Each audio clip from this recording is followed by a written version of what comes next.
Une bonne réputation vaut mieux que le bon parfum, et le jour de la mort que le jour de la naissance. Mieux vaut aller dans une maison de deuil que d'aller dans une maison de festin, car c'est là la fin de tout homme, et celui qui vit prend la chose à cœur. Ecclésiaste chapitre 7 versets 1 à 2.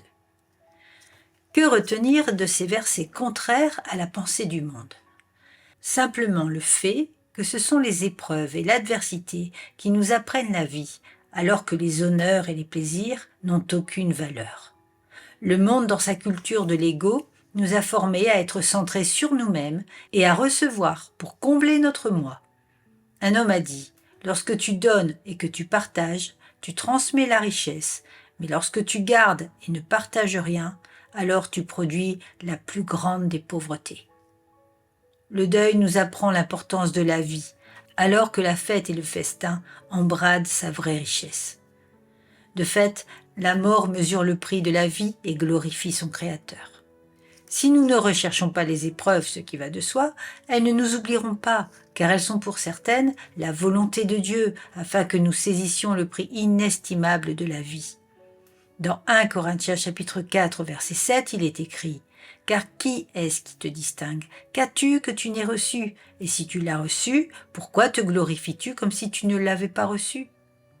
Voilà le fond de ce message qui rend gloire au Seigneur et qui nous remet en cause sur notre identité d'enfant de Dieu, de né de nouveau, de chrétien authentique.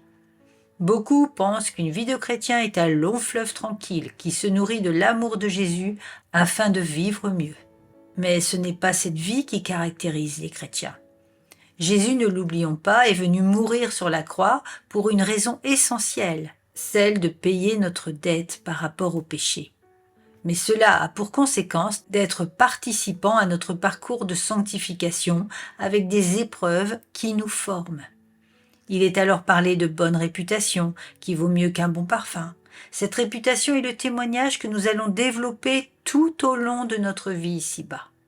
Ce témoignage, c'est notre réaction face aux épreuves qui glorifient Dieu. Quelle réaction avons-nous face à la mort, au deuil? Quelle réaction avons-nous face à la perte d'un emploi, à un désert financier, face à la calomnie et au rejet? Avons-nous une bonne attitude face aux épreuves?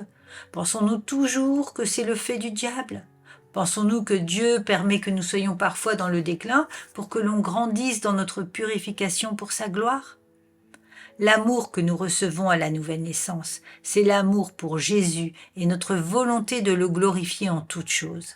C'est pourquoi la bonne réputation vaut mieux que le bon parfum.